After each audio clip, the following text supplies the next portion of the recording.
happening, Malaysia? Hello, it's me, Daniel Anthony from Kini TV, and welcome to July's episode of F's to Give, the non-news show that filters the headlines to just tell you what you need to give an F about.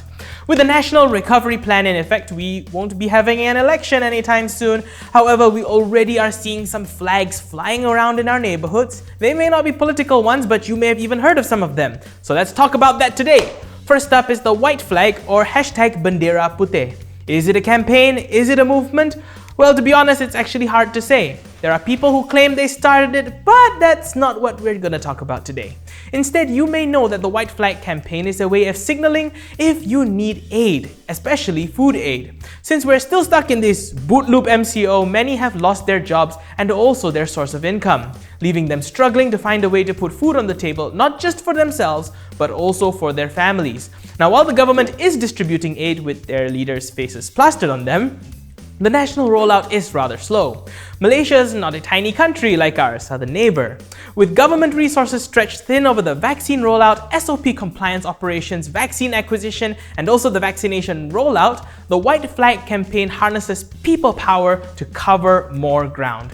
Though perhaps that's what you already knew about it. Food, water, medicine, and necessities are daily needs for many people who are stuck without a job right now. But one of the key objectives of the White Flag campaign is actually to provide hope.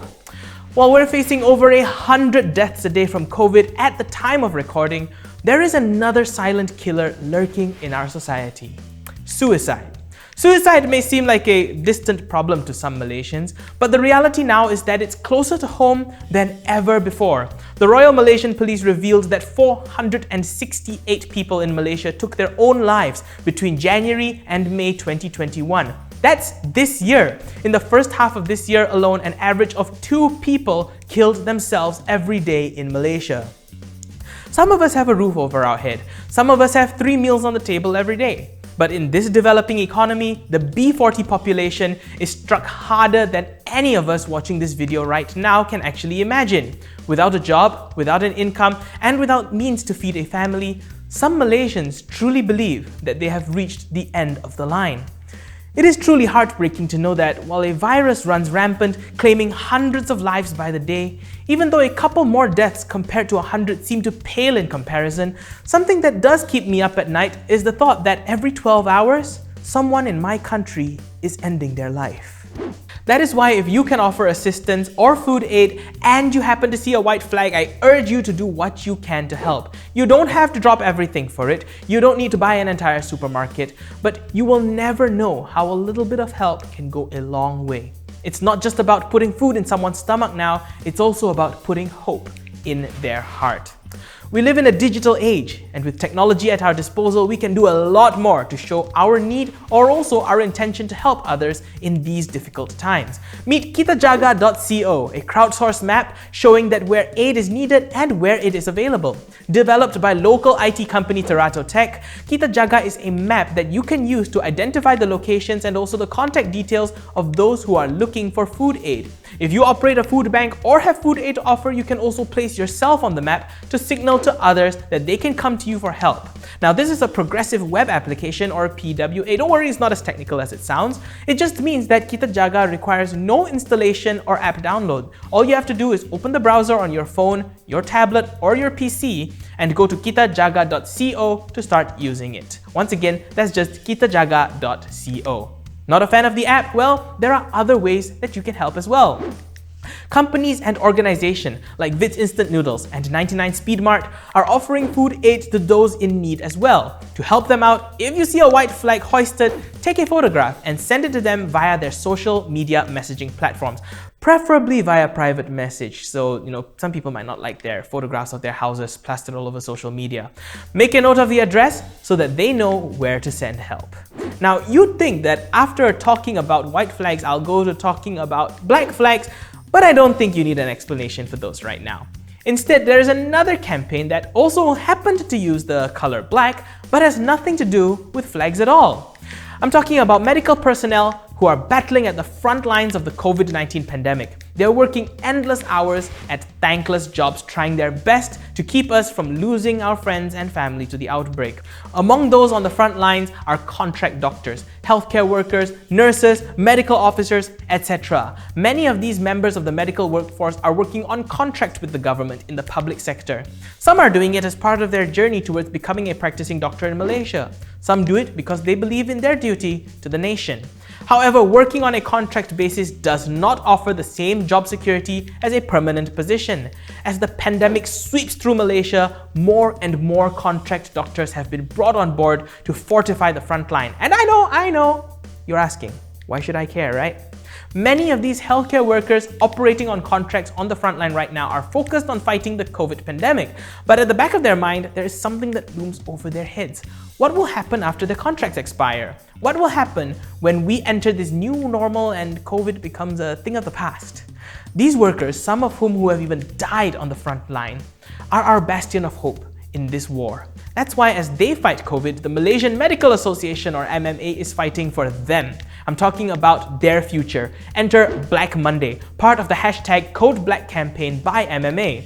If you've seen monochrome profile pictures on social media or outright black colored profile pictures this month, no, it's got nothing to do with Black Lives Matter. Instead, it's about raising awareness for these frontliners and to appeal to the government to give them a permanent position when their contracts expire. Now, don't get me wrong here, this is not about demanding a reward for doctors who are fighting COVID. Even though I think we all can agree they deserve a reward, this is besides the point.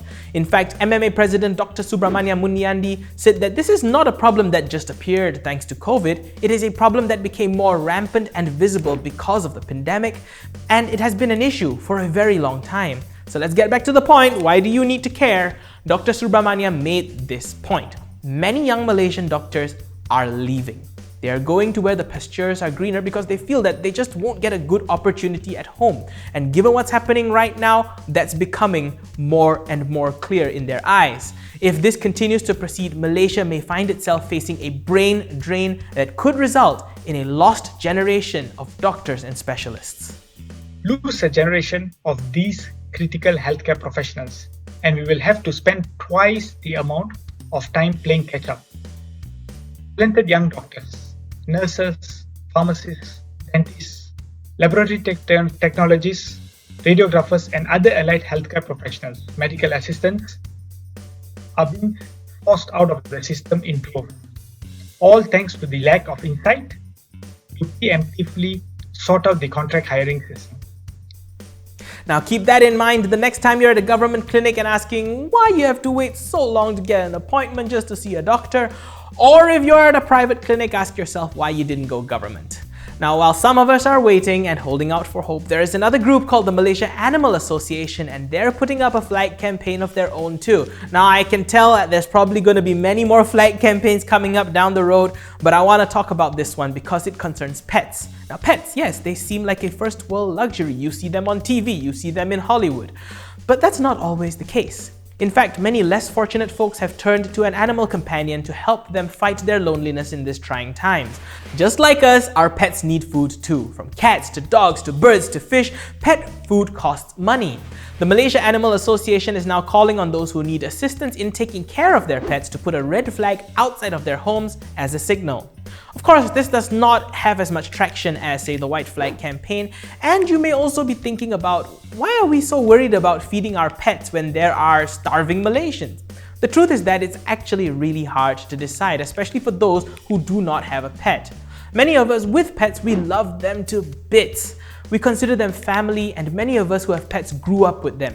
However, the situation for some poorer Malaysian families has gotten so bad that pets are being abandoned in the middle of the street. We're talking about in the middle of nowhere. In fact, last year, I found an injured rabbit on the road while driving home from a late night at work. A bunny in the middle of the road in Petaling Jaya. I'm pretty sure we don't have wild rabbits in PJ, especially in the middle of this concrete jungle.